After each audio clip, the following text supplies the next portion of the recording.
Con mucho gusto tengo la oportunidad de iniciar esta exposición como parte del comienzo de nuestro congreso, donde, bueno, va a haber un magnífico grupo de participantes y creo que es, por supuesto, un gran desafío tener que hacer esta primera exposición. Me parece que para nuestro congreso el tema de subjetividades comunitarias, de la geografía y la historia de nuestra América, es importante justamente porque lo que queremos enfatizar en medio de esta coyuntura pandémica es la capacidad que tenemos como seres humanos para seguir adelante y seguir participando de manera responsable en este proceso en el que nos encontramos. Y por supuesto, tengo que agradecer a quienes han colaborado en la organización de este congreso y particularmente las compañeras que han sido verdaderamente fundamentales en este esfuerzo. Por eso también quisiera empezar con unas palabras de Mafalda, en memoria de mi comprovinciano, Quino, que falleció. Bueno, y Quino le hizo decir a Mafalda, en un momento dado: sonamos, muchachos.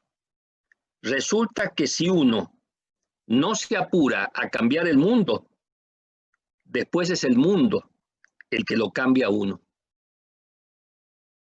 Y justamente, yo creo que en esas palabritas de Mafalda está resumido todo el esfuerzo que nos acompaña en este congreso. Y particularmente yo quiero poner el acento en este punto en mi exposición. Es decir, que podemos cambiar el mundo. Ahora, ¿cómo haremos para cambiar el mundo? Ese es otro problema que hay que ver, hay que analizarlo con mucho detalle. Y entonces, este tema de las subjetividades y de la constitución de las subjetividades y de las características de las subjetividades, me parece que entre nosotros ha tenido una importante modificación en el planteamiento que hizo en su momento, por allá por los años 70 del siglo pasado, el filósofo y maestro Arturo Andrés Roig, cuando hablaba de subjetividades. Dice, no es lo subjetivo lo que nos interesa enfatizar, sino lo subjetivo, es decir, la constitución como sujetos protagonistas de eso en lo que nos encontramos. Y esta constitución de sujetos protagonistas en lo que nos encontramos tiene mucho que ver también con una dimensión que en general es mirada como algo que poseemos o como algo en lo que estamos y no como algo que somos. Y me refiero a nuestros cuerpos. Somos cuerpos y justamente la subjetividad se expresa mediante la corporalidad. La corporalidad no se puede dejar de lado y no se puede ver como algo que estamos nuevamente manipulando, sino que tiene que verse como esto que somos. Y por lo tanto, eso va a permitirnos entender cómo protagonizamos los procesos en los que nos encontramos. Y digo los procesos en los que nos encontramos, porque la mayoría de las veces no podemos elegir esos procesos. Es como si me dijeran, ustedes eligieron que venga el coronavirus. Pues no, apareció de pronto y aquí estamos, ¿no? Con todo lo que eso ha venido a continuación. Pero eso tenemos que generalizarlo al hecho que tampoco nosotros pedimos venir por aquí. Un día nacimos. Y ahí está el asunto. ¿Dónde nacimos? ¿Cómo nacimos? ¿Cómo crecimos? ¿Cómo fuimos formados? ¿Qué cambió? ¿Qué se modificó? Etcétera, etcétera. Y entonces, también creo que es muy importante entender la subjetividad en una perspectiva no individualista, sino con una dimensión comunitaria.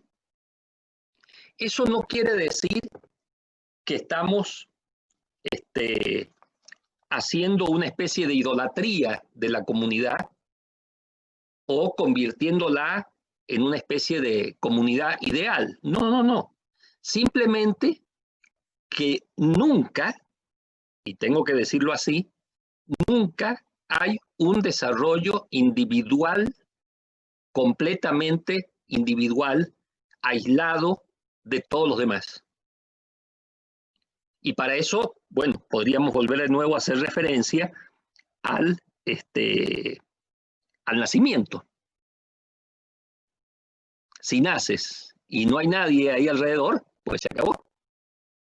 Porque un niñito o una niñita recién nacida difícilmente puede salir adelante en soledad plena, ¿no?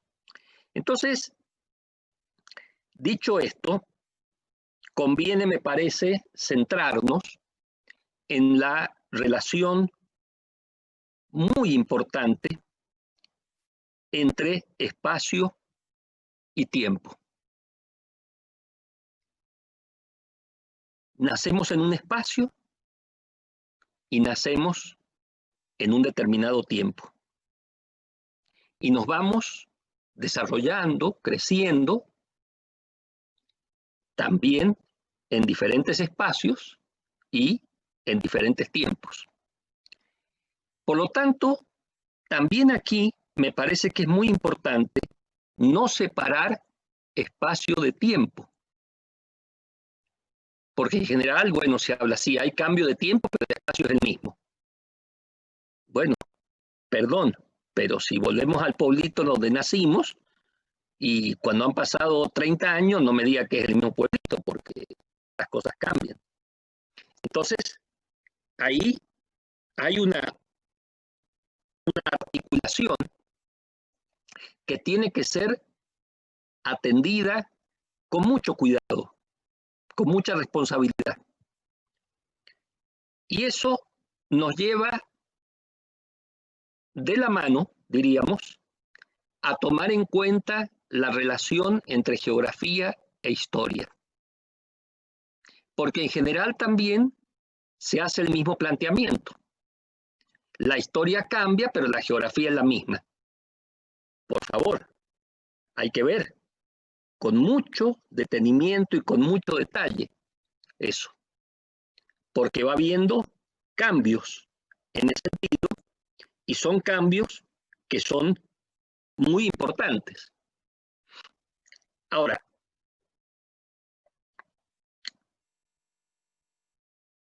si tomamos en serio esta idea de los cuerpos que somos, de la corporalidad que nos constituye y que constituimos, también tenemos que examinar la cuestión de las identidades.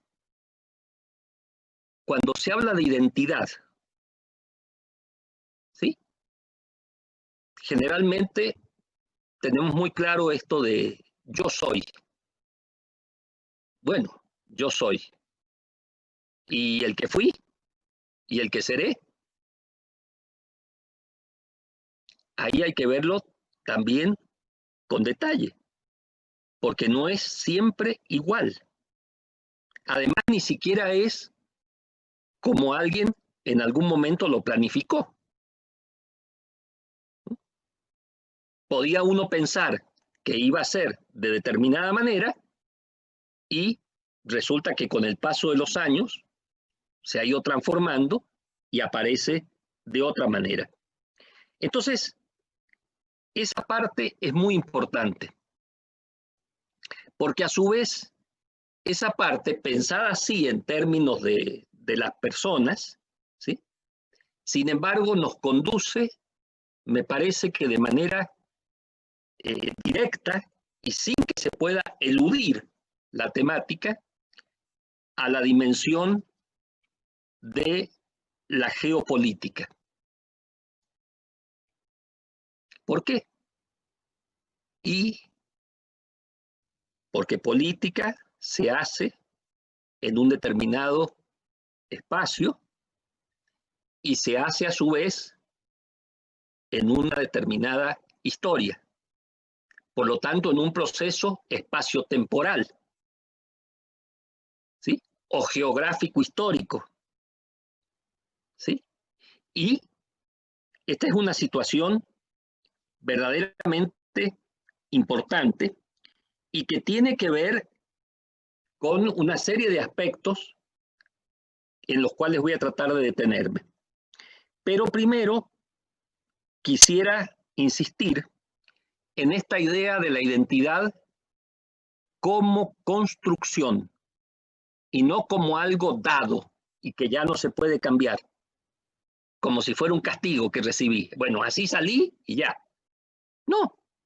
Bueno, ¿cómo será eso que en el mundo más contemporáneo, pues ya hasta han entrado en funcionamiento tecnologías donde, bueno, no me gusta mi cara, entonces me hago una operación quirúrgica y me cambia la cara, me cambia el tamaño de la barriga, me cambia, etcétera, ¿no? Bueno, aquí más bien lo que me interesa es que estas identidades son construidas en ámbitos culturales. Y los ámbitos culturales tienen que ver también con todos esos procesos de construcción, transformación, modificación, que a su vez implican valores, ideales, convicciones, creencias, etcétera. Y eso tiene que ser tomado en cuenta, porque si no se toma en cuenta, entonces, pues no se entiende. Simplemente yo diría lo siguiente, algo tan obvio como es lo que nos está permitiendo comunicarnos en este ratito, que es el lenguaje. Y bueno, pero el lenguaje, el asunto es cómo se hace uso de ese lenguaje, cómo se hace la emisión del lenguaje y cómo se hace la recepción del lenguaje, donde de nuevo se ve con toda claridad que no puedo estar solo, sino que por lo menos tiene que haber alguien más que escucha, responde, cuestiona, etcétera, ¿no? Ahora, ahí en general la idea es, bueno, está bien. Si alguien viene hablando en chino, por ejemplo, ¿sí? Y aquí estamos hablando en castellano, no nos vamos a entender. Pero no es solamente eso, porque incluso podemos hacer todo un rastreo de cómo se habla el castellano y ahí van a ver las variantes que hay, particularmente yo diría en nuestra América. Y todavía con mayor precisión si vemos, por ejemplo, cómo se habla el castellano cuando el castellano se usa como una lengua de mediación entre los que han sido formados, criados, nacidos en otro lenguaje y en otras culturas dentro de nuestra América y sin embargo tienen que comunicarse con el resto. Entonces, hay ahí muchos matices que hace falta analizar. Y entonces yo diría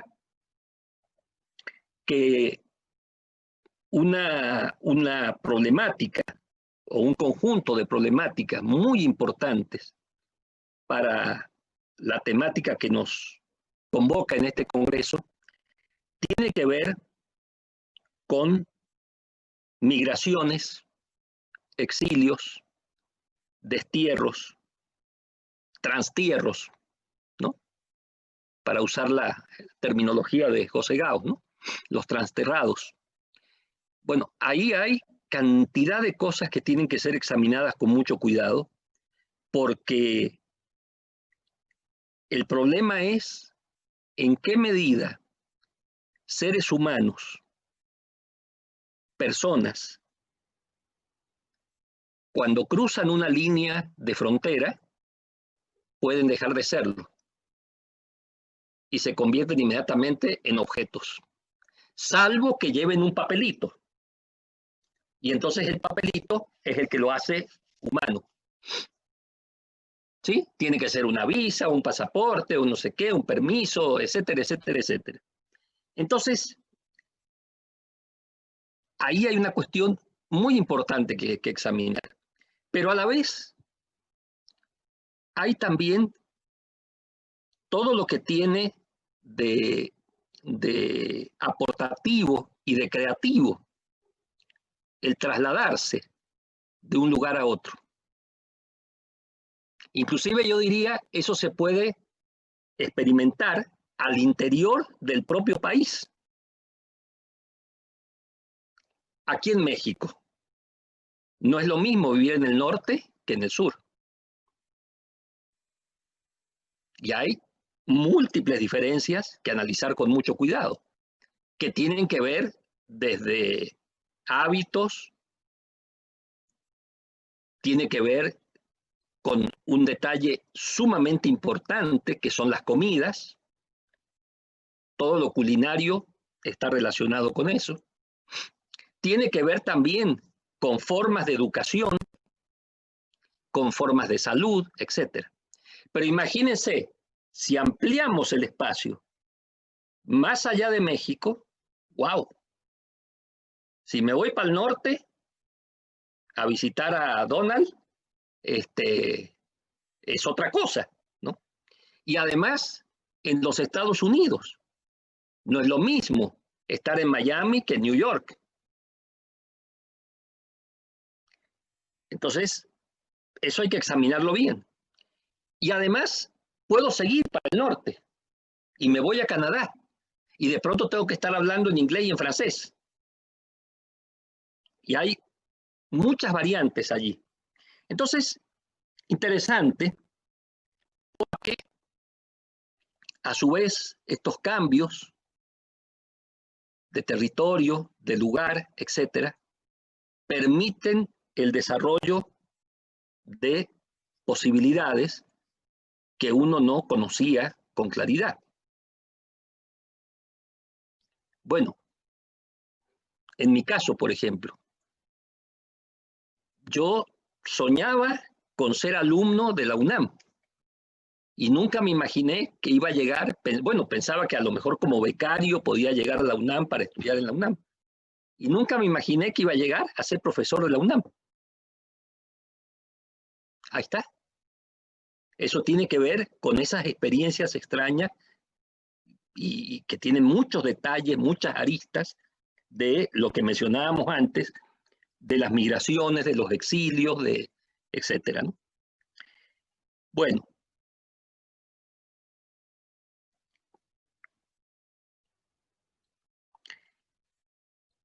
Retornando a las subjetividades,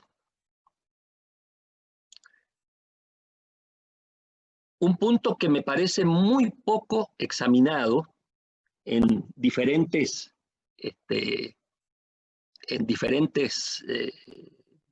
análisis que se hace de la temática y demás, es el importantísimo papel que juegan las mujeres en la constitución de esas subjetividades. ¿Y por qué es importante el papel de las mujeres? Bueno, en primer lugar, por la reproducción. No habría reproducción sin mujeres. O sea, así es como ha sido planteado, digamos, genéticamente el asunto. Pero mucho más que esto tiene que ver con la labor de que esa reproducción no es solamente, bueno, aquí nació este niño y ya está, que se las arregle, ¿no? O nació esta niña y que ya se verá qué es lo que se hace, no. Tiene que ver con todo ese acompañamiento que va realizándose. Y es un acompañamiento donde en realidad la que marca la pauta del acompañamiento es la madre.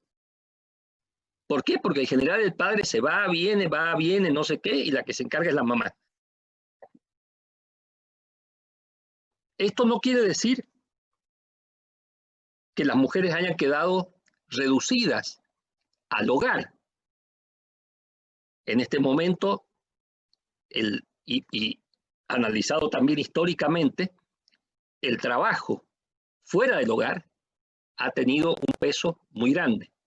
Pero en general, en sociedades machistas y patriarcalistas como estas, bueno, la mujer se la ve muy bonita, no sé qué, y que se quede en la casita y que haga lo que tiene que hacer.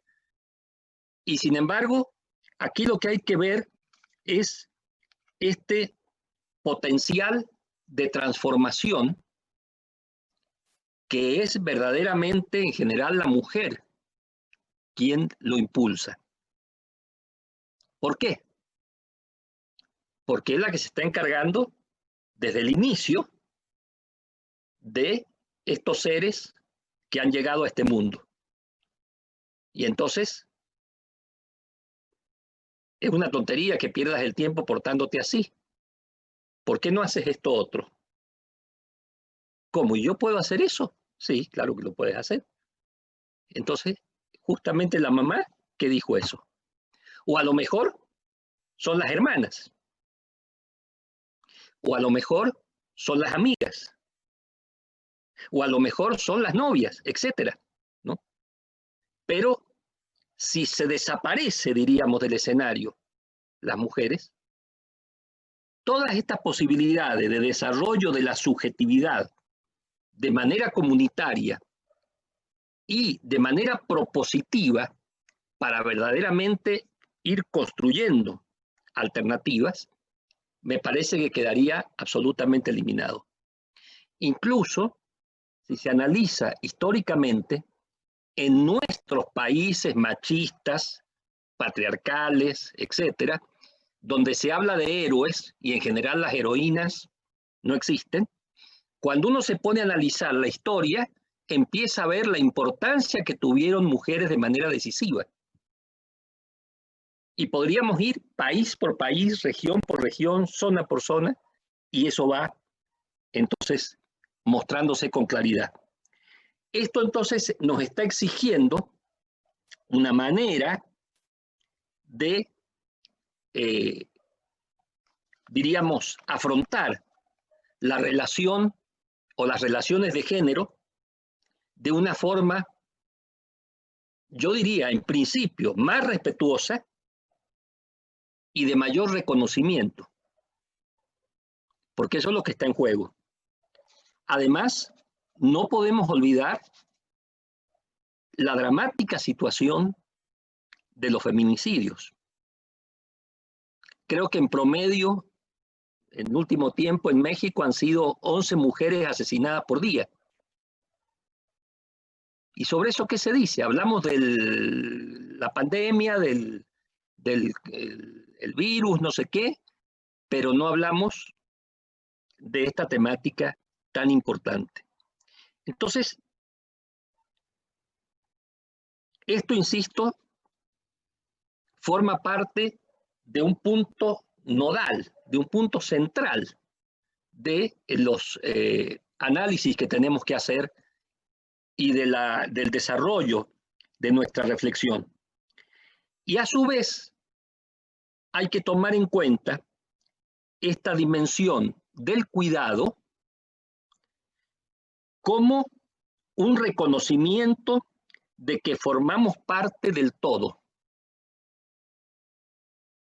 Es decir, no es que vamos a hacer cuidado porque, bueno, qué bonito, lo voy a cuidar. No, no, no, no, no, no, no. Vamos a hacer cuidado porque tenemos que ser cuidadosos con nosotros mismos y tenemos que ser también cuidadosos con todo lo que nos rodea. Y esto, claro, nos llevaría a, como seguramente se va a desarrollar también en parte de las exposiciones de nuestro Congreso, a analizar la gran importancia de las formas de vida de nuestros pueblos originarios y de la que yo llamo nuestra segunda raíz afroamericana. Cuando uno empieza a examinar esas dimensiones con cuidado, empieza a ver cómo lo que hay ahí es una relación verdaderamente de integración. Por eso no es casual que se hablara de la naturaleza como la madre tierra. Es vista con figura materna. ¿En qué sentido? En el sentido de que tú estás haciendo posible que estemos aquí. ¿Sí? Por lo tanto, de ninguna manera podemos aceptar las relaciones sujeto-objeto. En el sentido de, como yo soy subjetividad, o sea, soy sujeto protagónico, entonces puedo utilizar todo lo que tengo a mi alrededor como se me dé la gana. ¿No? Estamos viendo que justamente eso es lo que está causando la tremenda destrucción de la naturaleza, que puede acabar con la vida de todo lo vivo en muy poco tiempo. Entonces, eso necesita de un respeto muy grande. Y aquí hay en el trasfondo, digamos, una dimensión religiosa, una dimensión espiritual, diríamos, donde los seres, no solamente los humanos, sino todos los seres, estamos relacionados y formamos parte de una especie de impulso vital, de una vitalidad verdaderamente muy rica, muy, diríamos, respetable, que nos hace posible ser como somos. Y además, que nos hace posible desear como quisiéramos ser y construir ese otro mundo posible. Hoy, en esta situación dramática que nos encontramos de la pandemia, es lo que no podemos renunciar, a la búsqueda de alternativas. ¿Cómo buscamos alternativas? ¿Cómo podríamos construir esas alternativas? Y esa es una búsqueda que tiene indudablemente distintas dimensiones que se tienen que ir articulando. Hay dimensiones de sentimiento, hay dimensiones de racionalidad, hay dimensiones, perdón, de espiritualidad, hay dimensión política, geopolítica, y es justamente lo que tenemos que trabajar. ¿Cómo avanzar en ese sentido? Claro, podríamos decir, ya se va dando cierto indicio de esperanza. ¿Por qué? perdón, ¿por qué acaban de producirse las elecciones en Bolivia? Y parece que eso abriría una puertita en una situación muy complicada.